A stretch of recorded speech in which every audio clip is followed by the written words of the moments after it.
Good morning, everyone, and welcome to the Human SOS Show. Welcome, Jeffrey. Glad to have you with us today. As you can see, my partner is Anton is unfortunately not going to be with us today. He had a minor accident yesterday, and unfortunately, one of the things that is affected by it was his ability to speak right now. So it'll just be me today. Welcome, everyone. Look forward to sharing an hour or so with you. Obviously, without Anton here, I'll look towards you guys to help by sharing your thoughts and ideas along the way. Welcome, Dr. Jesmond. Glad to have you. And so I'm going to do my best to hold it in the road and see if we can't talk about the concept of radical candor and how it can open up communications for you and your team, and really hope that we can learn more about it. First of all, we need to consider. Good morning, Gladstone. Glad to have you with us. Appreciate you letting us know where you're joining from. Jeffrey from Minnesota and Dr. Jesmond from Japan. Gladstone from India. Good morning, Sharon. Glad to have you with us. Appreciate you being here and supporting what we do. And so let's talk about a bit about the concept of radical candor. And when I think of radical candor, I think in terms of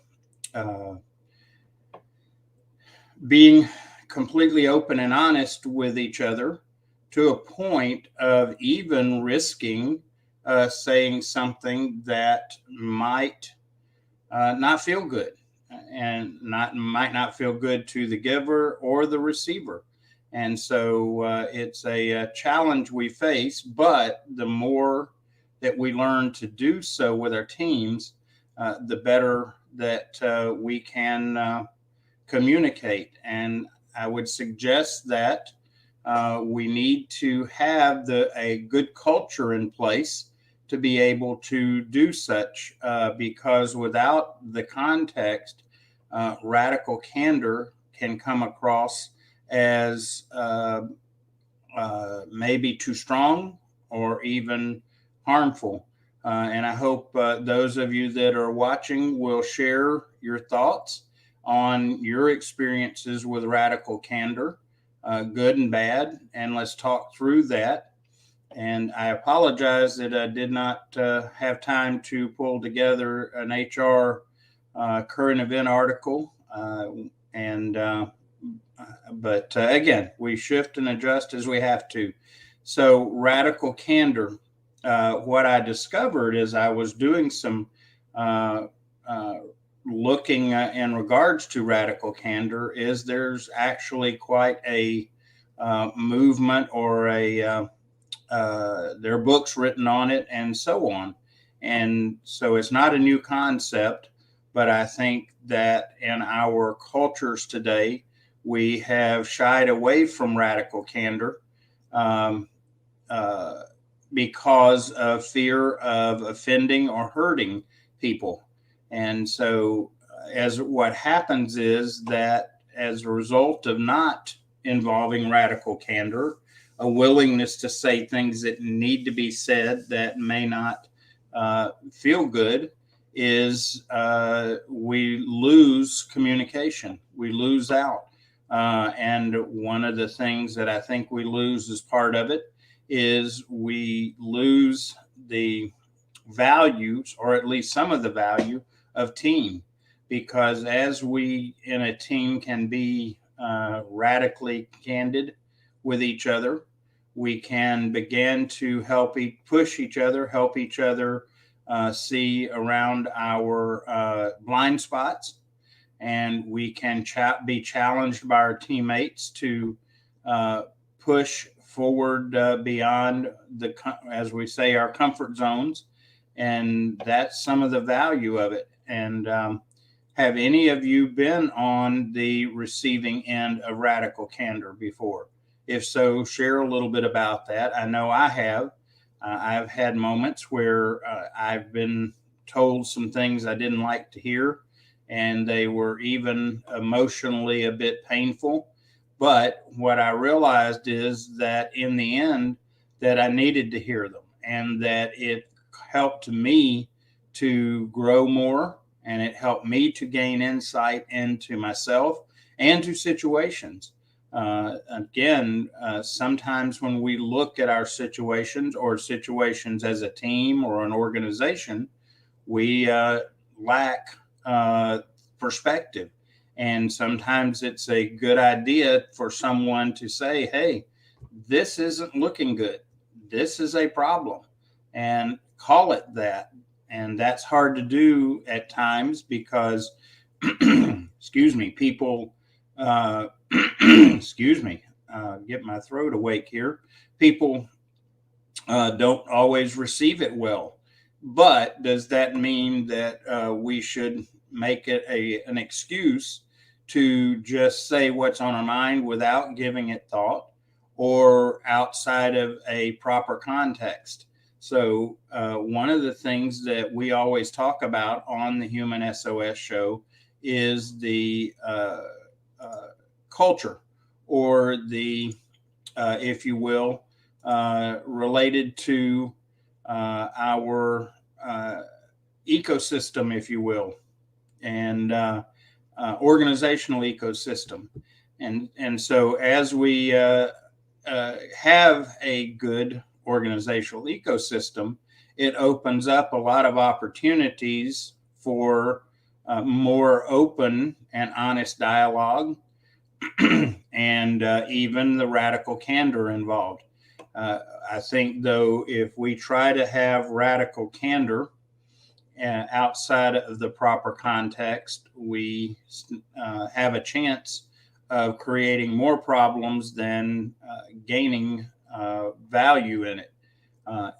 Because in the wrong context, radical candor can actually cause people to be very discouraged and hurt.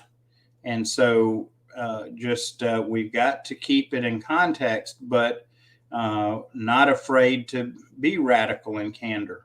What I think of and consider is that there's a principle, and the principle is that we're to speak the truth. That's important, and that without any balance to it can be considered radical candor, to a point that it can be not handled well, can be overbearing, it can be painful.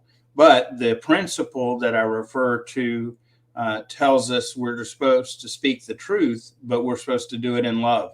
In other words, with the right motivations and the right context. So because the value of radical candor is that it helps us see things more clearly and find our blind spots.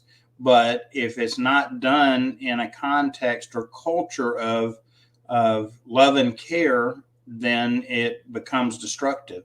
And I think as we build our team's cultures to be secure, I don't like the word safe because of how it has been connotized these days.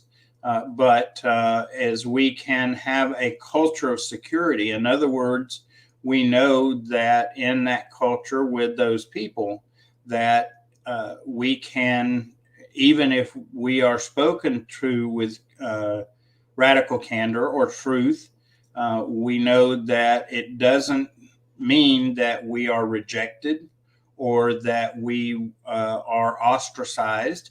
It just means that it's part of the process and part of our culture to help grow and to communicate better.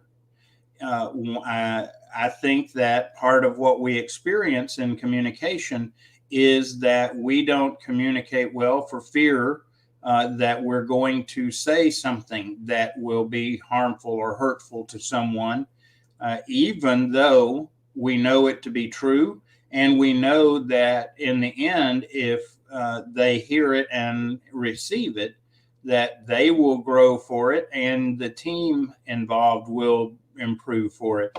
So the concept of radical candor and improving communication means that we can truly be open in that communication. And a value of that also is the two-way communication, not just between team members, but between team members and the leader. Because quite often in organizational cultures, we do not speak honestly to leaders because of different fears. Fear of even so far as to losing our job. And I appreciate that. But the question becomes, when we're not free to have the radical candor, does that mean that communication is diminished or doesn't occur? I have to think it is, and that it causes us not to say things that need to be said, and as a result, either we don't discover real problems that exist, or it takes much longer for them to be evident because those that see it and those that don't communicate about it. So radical candor can indeed open up lines of communication and make them more effective. And I know that I've had to have situations where, as a leader, I've had to risk saying something that's uncomfortable, and even risk that it will negatively affect the relationship involved. But as a leader, it's something that we must do and that we have to be willing to do. And I think if we have the right culture for our team, then it should be a part that goes on as part of our team. Okay, Sharon has a comment here. Sharon says, when I worked at AT&T, they taught you if you have to tell someone something negative, do it in a positive manner so as to not sound like you're demeaning the person. The other was like you could be attacking the person, which you do not want to do. No doubt, Sharon, good comment. And that's why I reference the concept of the right culture. If the culture is such that we know that it's about being valuable to the team as well as to each member of the team, then we can give feedback with that context. I think about when one of the scenarios where I began to really hone my skills as a leader was actually as a teacher. And I was very candid with my students, even radically so. And the problem was that I had not adequately established the culture. I had not given clear insight into the culture that I had in my mind for my students. And what happened is, initially, my radical candor came across as not caring, as not being concerned about my students. In fact, I actually did a survey or a feedback form with my students. And as a result of my radical candor without the right context, the students, 80% of them responded that they didn't think I cared about them. And the irony of that was that I cared greatly about them, and because I treated them as they were my own children. But I had not done a good job of setting the tone and the culture to give context to my comments. And And part of that process included not sharing my vision related to those students.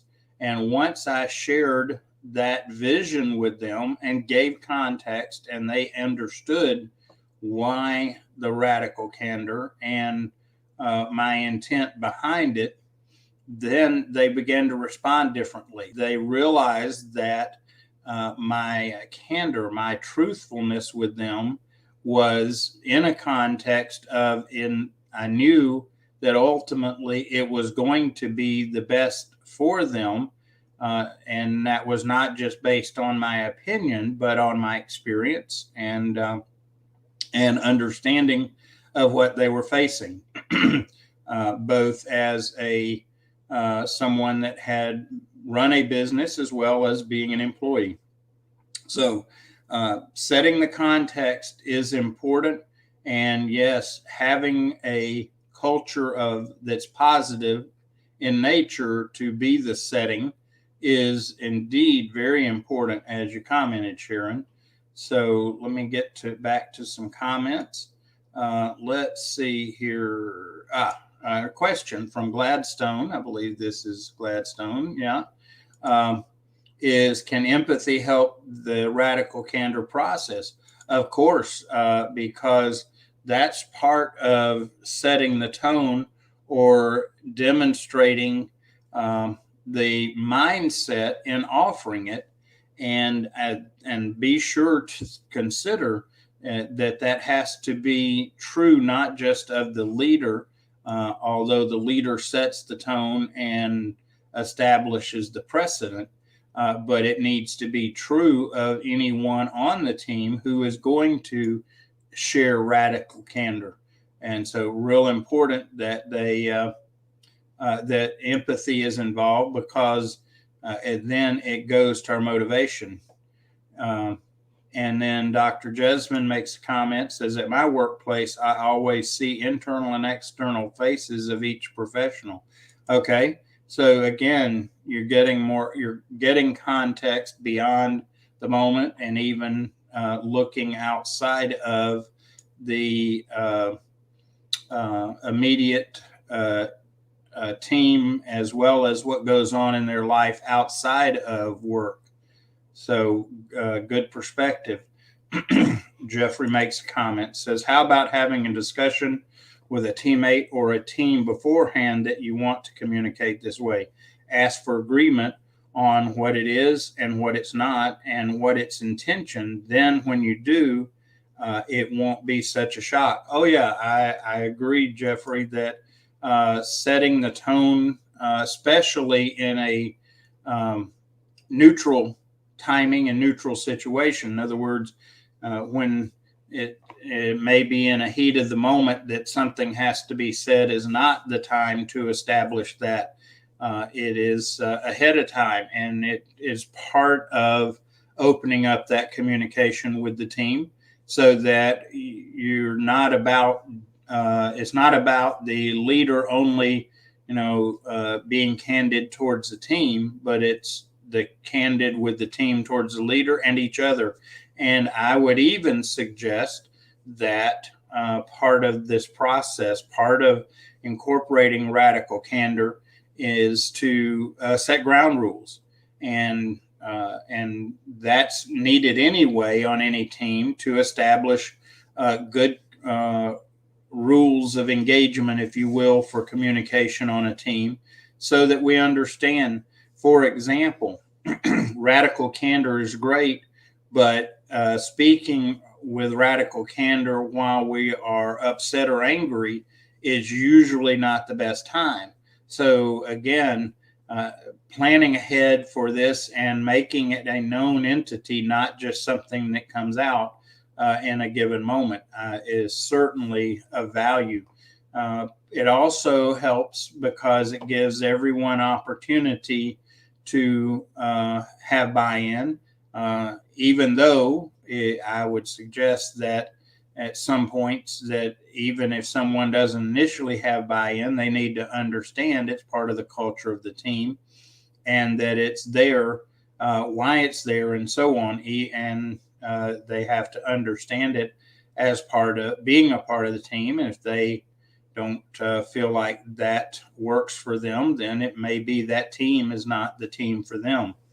And then Dr. Jesmond comments, many times we have to understand from body language. Of course, our body language and how we deal with that can strongly or greatly affect the communication, because we can say the nicest, sweetest words with the wrong body language, and at a minimum, it comes across as insincere or with bad intention. So yes, part of communication of any kind involves body language. And in fact, what may be worth doing, as Jeffrey was talking about, discussing beforehand, the concept of using radical candor, is that we involve a time of learning as a team about good communication. Sometimes the difference between how radical candor is perceived is someone's ability to effectively choose their words and effectively deliver them, which includes body language as well. So yeah, just the very act of initiating radical candor as a concept with your team brings value, because it pushes us to greater communication, and it also pushes us towards intentionality in what we do. And we always talk about how that as leaders in an organization, that intentionality is very important. It makes a huge difference, rather than just operating off the cuff all the time and without some context and background. So have any of you experienced a situation where you have had to receive, been on the receiving end of radical candor? And how did it affect you, and how did you deal with it? And was it part of something positive, negative, or whatever? And Dr. Jesmond shares some a comment: in Japan, even when we intend to talk to our supervisor, we have to be confirmed that the supervisor is in good mood or not.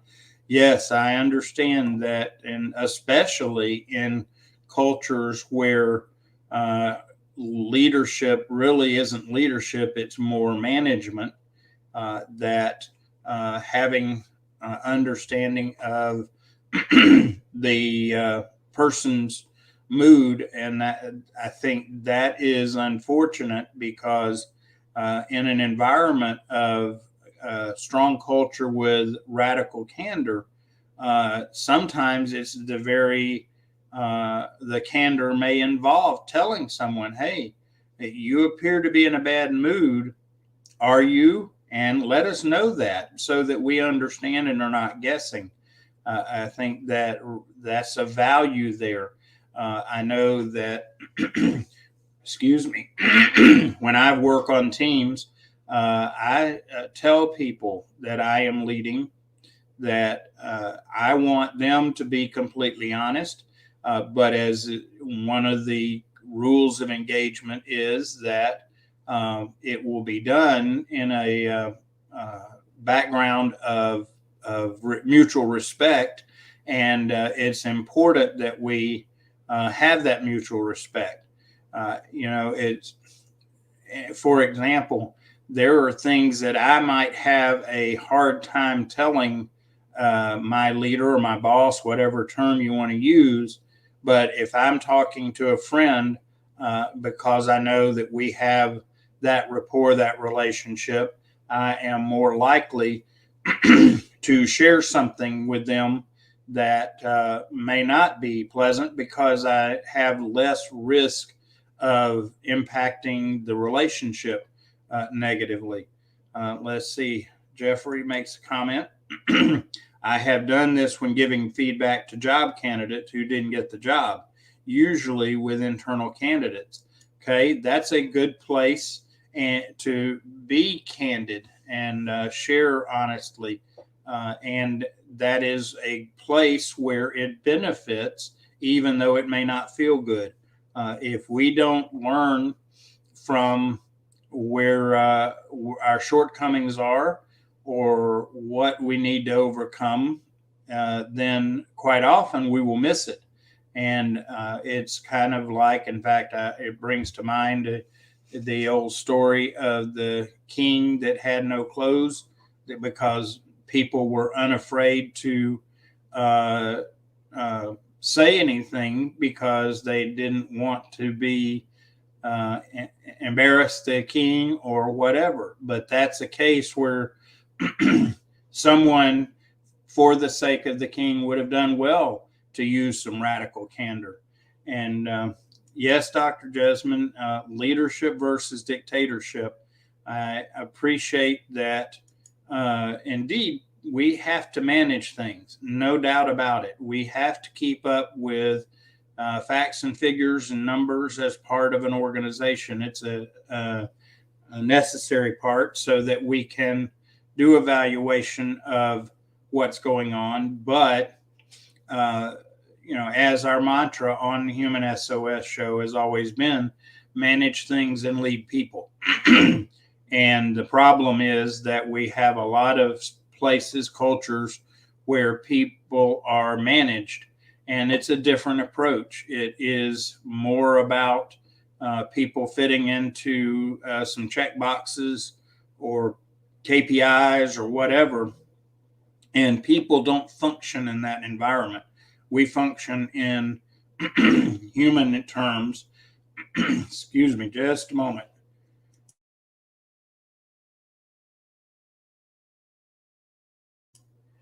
I appreciate having Anton, or I miss having Anton here so that he gets a chance to talk as well. And my voice sometimes doesn't cooperate. Thanks for your patience and understanding. And so, if you're in a dictatorship culture, chances are radical candor isn't going to happen there. And that's unfortunate because in those environments, the result is lack of or poor communication indeed. And let's see, Gladstone shares, I experienced this situation when sharing annual performance reviews with my team members. I had the data with me to be forceful about my honest feedback. However, I was not aware of the concept of radical candor at the time. Yeah, being able to be candid to a point of even radical in nature is of great value. But the key, again, is the radical candor must have the right context. It must have the right culture. Otherwise, all you're going to accomplish probably is destroying your team members. And that's going to not make a good end result. Jeffrey, thanks for joining us for a time. Hope that your next meeting is effective and your day goes well. So thanks again for stopping in. And so anyway, yeah, if you approach radical candor and have the right culture, it can be a very positive in the end. It may sting at the moment and cause some challenges emotionally. But when we know that it's delivered in a context of care and concern, thus someone mentioned empathy, then it takes on a whole different intent. It takes on a different perspective. Good morning, Zaid. Glad to have you with us. Let's see, Dr. Jesmond makes a comment, says, when someone's career achievement is higher than your supervisor, always you can be seen as an object of harassment rather than work output. One of the challenges we face is when we have a higher aspiration than the person that we are being led by, it can create challenges. But I suggest and this is a big if they are a leader rather than being offended or threatened by it, they should celebrate your aspirations with you and encourage them. I know as a leader in different settings, I always encourage that that people that I lead, one of the biggest compliments I can get is if they can excel beyond me and grow in what they do and better than me. That's what a leader, especially a servant leader, encourages, is to for people to push through to find their potential and to live to their potential, even if their potential is greater than my own potential. That is certainly a part of it. And in fact, one of the things, going back to my story related to my students, once they understood that part of my goal was to help them reach their potential, even if their potential is greater than my own.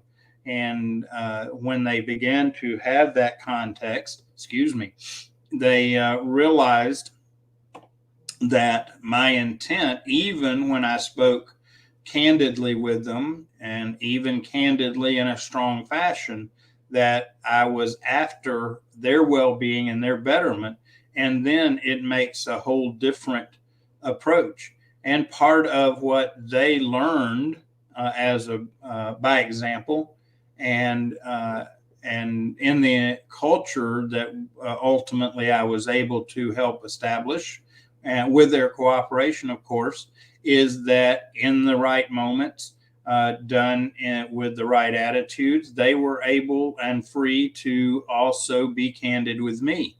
And what was interesting is that the more we learn and are comfortable being candid in our communication and speaking openly, we begin to grow together as a team, because we get beyond conversations in regards to just surface things. We take a chance with each other at that point, and we can communicate beyond just the surface and essentials to a point that we communicate about things that, for example, we talk about all the time, that it's not about work and life. It's about life, and work is a part of that. And when we have an environment of radical candor, even being able to share of our struggles that are occurring outside of work, to a point that we grow together and we solidify the security in knowing I don't have to be one thing at work and one thing everywhere else.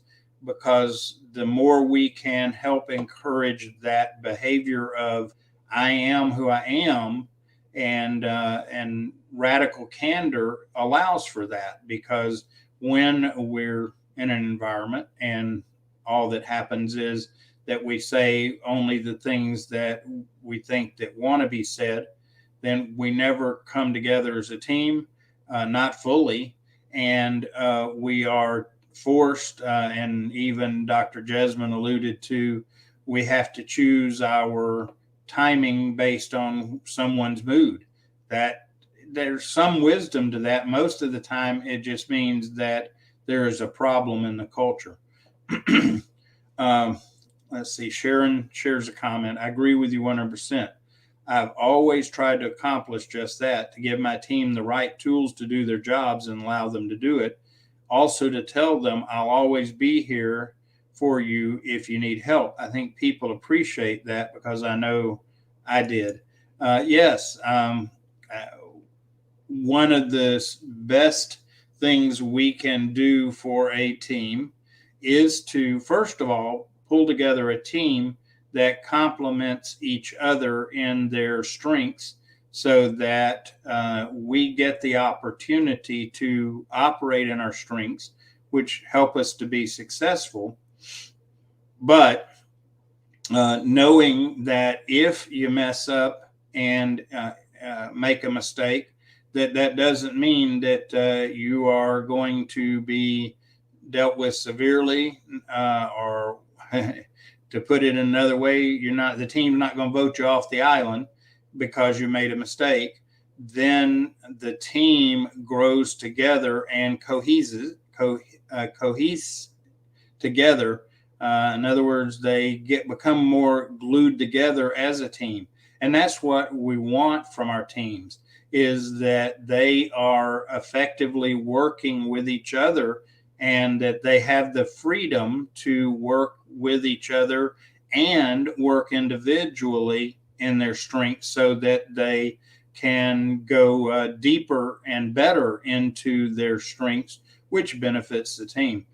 Good morning, Ann. Glad to have you with us this morning. Zaid, thanks for the explanation there. I appreciate that you're hanging in even on an audible level with us, and appreciate your presence in that regard. And so for those of you that joined a little later in, we're talking about radical candor and the value of how it affects communication, and how that it can really open up the channel of communication, especially when it's done in the right culture. And I use the example of speaking truth and love, that you have to have both components. And when you do, the effect is really great, and especially in the area of communication, because it opens up channels more free to communicate well. Dr. Jesmond shares a comment. Very often in my workplace, even if you are not wrong for a mistake you don't know, some leaders get mental satisfaction and until they make you feel guilty. Yes, unfortunately, someone that is not they may be leader in title, but I question whether they are a leader in principle. But yes, some of them are self-serving, and they will indeed try to make others feel small. And unfortunately, I believe that's driven because they feel small, and the smaller they can make others, the better they feel about themselves. And that's unfortunate. And we've all encountered that.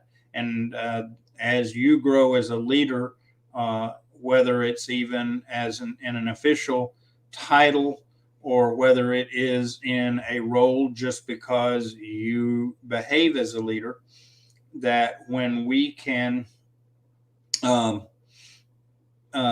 get away from the idea of it's about me, and in fact, the term that captures it is being a servant leader, so that your focus is not just on you, what you want and how you want others to feel or feel like you more because you're better or whatever.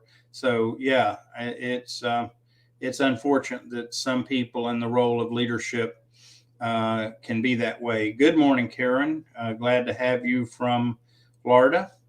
And Dr. Jesmond follows on with her comment and talking about an island nationalistic country. Certainly understand that, because geography can affect culture without a doubt.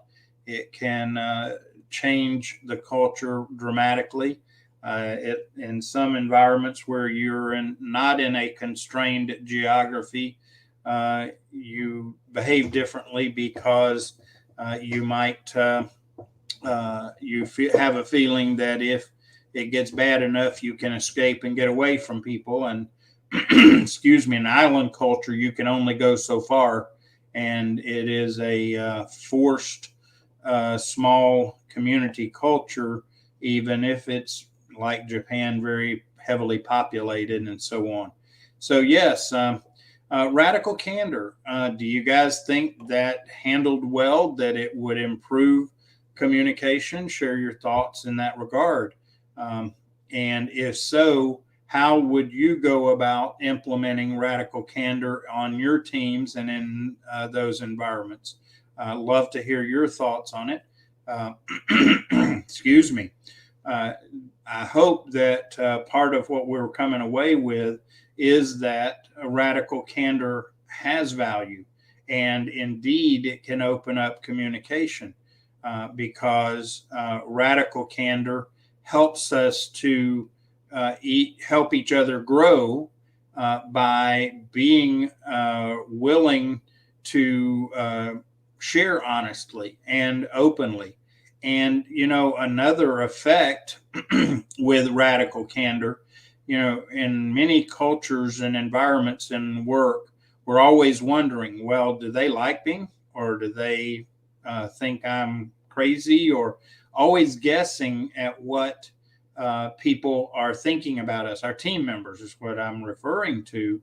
And if we're in a culture of radical candor, then we remove a lot of that, because we know in that environment that that radical candor takes out some of the unknown. If we know that people will speak truthfully and honestly with us, then we're not always trying to guess where they're at. We know.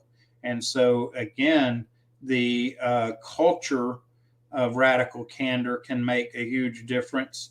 And when we are not guessing at what our team members or the leader feels or thinks, then we are going to be much more secure. I know I had a leader in my teaching environment that I didn't always agree with, but something I really respected of the man was his radical candor, because if nothing else, if he disagreed with what I did or thought, or at a moment didn't like me, I at least knew it. It was not guesswork, and I knew where I stood. And there's a lot of value to me in that regard. Anne makes a comment that radical candor handled well is important, and we need to look at our motivation, of course. And the value of radical candor, I would say, is as we speak, if we are in a culture of appreciating radical candor, if our intentions aren't clear, or our motivations aren't clear, and someone calls us out, then we at least have a chance to explain or identify so that it's not unclear. We can express our intent and our motivation. And again, that improves communication greatly. And yes, Dr. Jesmond, we have to show respect and listen. One of the values of a culture of radical candor, in my opinion, and this is something I continue to train myself and grow in, is effective or active listening, so that we can really hear what's going on to consider.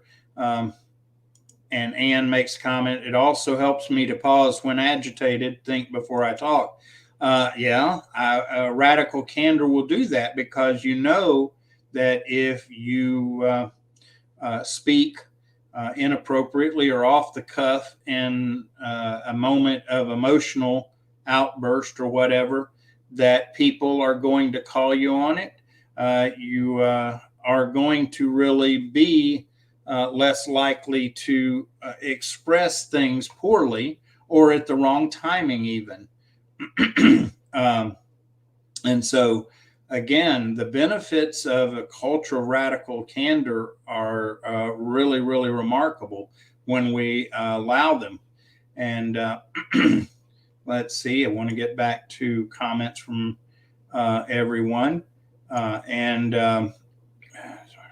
And this is Sharon speaking. Again, I apologize, Sharon, showing you as LinkedIn user. That it's smart to pause before speaking when you're agitated, because you may say something you would be sorry for what you said.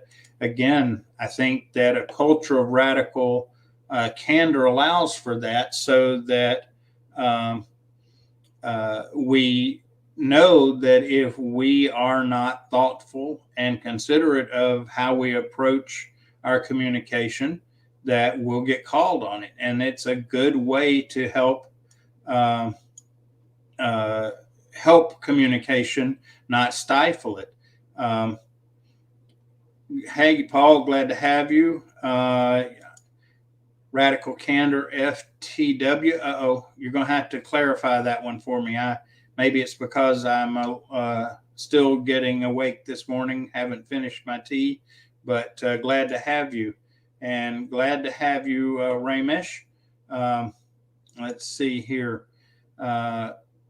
Excited to be here. I live in Kathmandu, Nepal, and help tourists and travelers. Okay. Okay, so welcome and glad to have you. Appreciate what you do to help others. And then Gladstone shares a comment in regards to, he says, I'm thinking about it from an employee's perspective. Since Radical Candor has its root in the org culture, should they also be trained to accept and appreciate this type of culture? Oh, yes, I think that oh my goodness, one of you commented, it was Jeffrey, I believe, that you don't want to just spring this on people and go, surprise, we're going to be radically candid. I think it's something that as a leader that we would need to set the stage for it and have those conversations about what it means to be radically candid and to, again, lay the ground rules. You know, radical candor isn't just an open door for a free-for-all, shouldn't be anyway. It is designed to allow us to communicate honestly, truthfully with each other, and with the understanding that it doesn't endanger our job or our role, or even doesn't cause us to lose the respect of our team members or our leader. And so, yes, definitely needs to be set up. It doesn't need to be just, okay, we're going to start this and look out. You know, we're going to tell each other what we really think about them. That is not a good approach in my estimation. Indeed, it needs to be set up, and it has to be a part of the entire culture. It can't just be the latest program that we're initiating. It has to become a part of our total picture. And again, that goes back to having a secure culture, because in a secure culture is when we begin to be able to grow and face not only our strengths, but our weaknesses.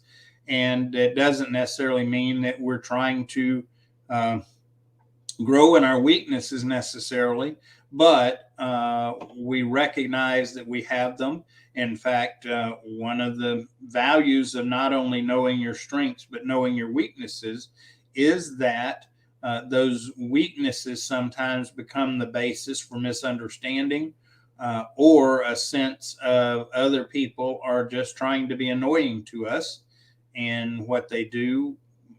And so, yes, setting it up, being intentional as a leader about it is really important, and value. And comments that having accountability partners helped me. We need people we can trust to both encourage us and call us out when we're messing up. Oh, yeah, that is so true, Ann. I agree with you. I have people in my life that I've told them, hey, if I'm, to put it bluntly, if I'm getting stupid, tell me I'm getting stupid. Because in the end, if I'm getting stupid, I need to be called out, not just for the others that will experience my stupid, but for me. It causes me to grow and or avoid having regrets or having to go back and making apologies when people care enough about us. And when we include radical candor as part of our team culture, we actually open the door that we can become accountability partners for each other among the team, because we can be open and honest with each other to a point of holding each other accountable. And that's the value of applying the principle of radical candor in your team or in your organization. It is a way that we know that we are being held accountable and that we have the freedom to be able to hold others accountable. So the value in it is just, again, very remarkable. And I hope you're beginning to see how it being radically candid can open up the channels of communication rather than shut them down. But the key is that it has to be done well. It has to be done in the right cultural setting, no doubt. And and comments, so true. Often when we get stuck, we get stupid. Yeah. And the nice thing is, if we are free to be candid with each other, we might find out that we don't get stuck as often because we have our teammates that are willing to say, hey, if you'll stop being stupid this way, you won't get stuck. You can do this and make it better and help yourself. So radical candor will allow us to communicate better. In fact, I would say, rather than making it a negative, which quite often we have made it culturally in our effort to produce so-called safe zones and things, as well, we just can't say this or that or the other. And I appreciate the intent of safe zones, but in the end, safe zones that limit what we can say to each other in the right context really causes communication to be diminished and limited as a result. And so the more we can incorporate radical candor into the culture and into our processes, as just a natural part of what we do, it makes a difference. Gladstone makes a comment. I think communication using the radical candor approach is much more stressful when shared across a team versus one-to-one feedback. Is my observation correct? Obviously, as we're being radically candid, consider the setting. Indeed, sometimes it's necessary to have that in a team environment, but we also need to be cognizant that the best environment to deliver it in is one-to-one.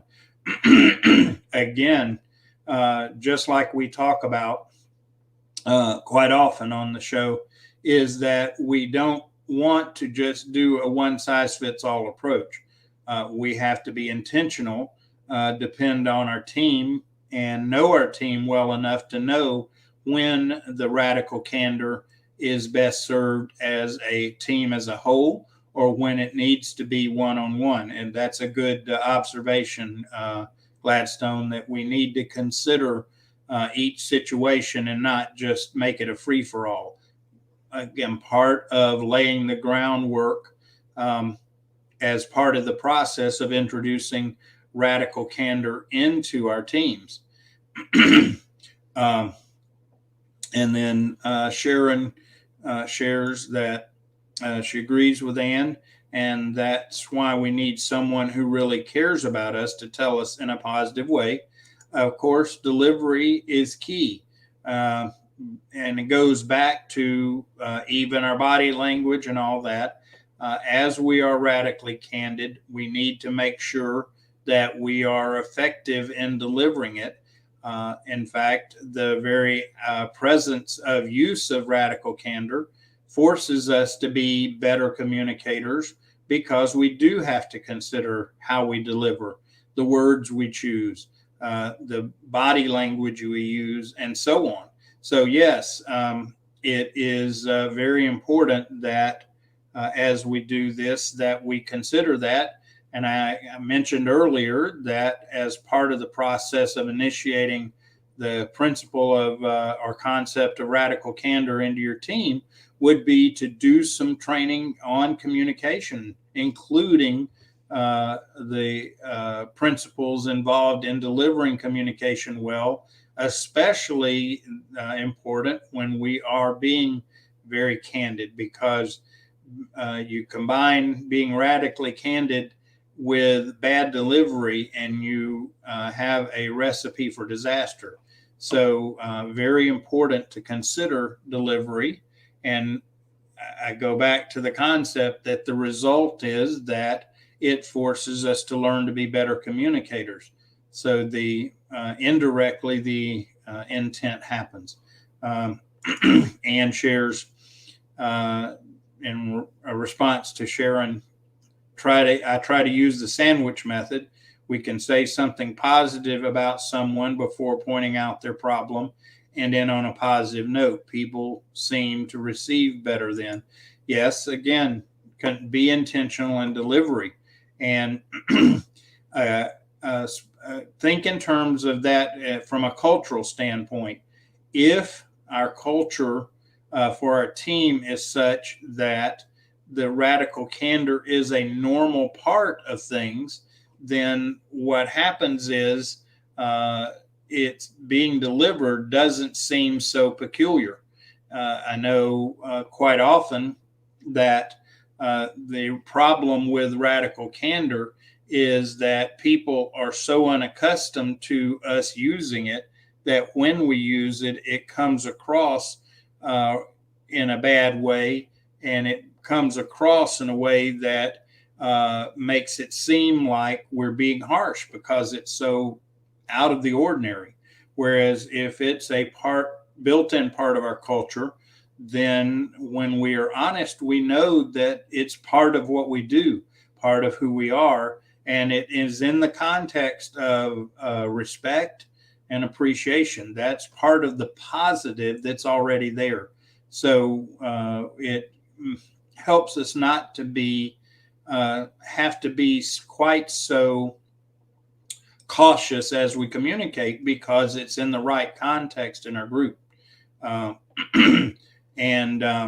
so it's kind of like making the culture of your team based on the sandwich method. The culture is strong and it is positive already. So when we have to share something candidly that might be negative in some regard, it's in the context of a much bigger positive. And that's the value of using radical candor in the right culture on your team. And Sharon shares that the sandwich method works for her. And then Gladstone comments, feel that local cultures also influence radical candor. For example, in India, at times when you start challenging employees, they consider managers to be rude. I understand, and each of us has to consider the geographic culture we live in, because it can be a factor. But I find it an interesting thing. The same person, if you were to rudely communicate with them because they're, for example, someone is standing on the sidewalk, another person is standing with them, and the second person sees a car veering off the road onto the sidewalk. If they yell at the person number one and says, "Get out of the way," or "Move," or even grabs them and helps them move, without context, that would seem rude and obnoxious. Whereas when in the context of we are trying to save their life, that momentary expression doesn't lend itself to being considered rude. So what we have to do is set the tone of our culture, total culture with our team, in such a way that they know if we do happen to speak at a time that could be rude or it could be life-saving, that they give the benefit of the doubt. And that's why making radical candor a part of your total culture of concern, care, respect, and all that, then if there's a way it can be taken, one as good or bad, that in that culture, hopefully we have such a culture that we're given the benefit of the doubt and not assumed to be rude, but we're having to be firm because it's needed for that person for that moment with a good intent ultimately. So the goal, radical candor, to open up communication, to help us communicate better, more effectively, and with the intent in the long run that we are genuinely concerned for each other as we communicate radically candid. And so hope that opened up some thoughts for you today, and hope that you consider that as you lead a team, which includes formal or informal, because we lead teams in other environments, family and community and so on, that we, along with the right culture, that we incorporate radical candor as part of it to help us be more effective in communication. Appreciate everyone being here today, sharing your thoughts and ideas. I look forward to having Anton back next week. He was missed, and I appreciate y'all being here. So we'll be back next week, Tuesday morning, 8:00 a.m. If your team needs some help or needs coaching or is looking for insights on especially in managing individual and team stress, reach out to us at prospectiveforce.com.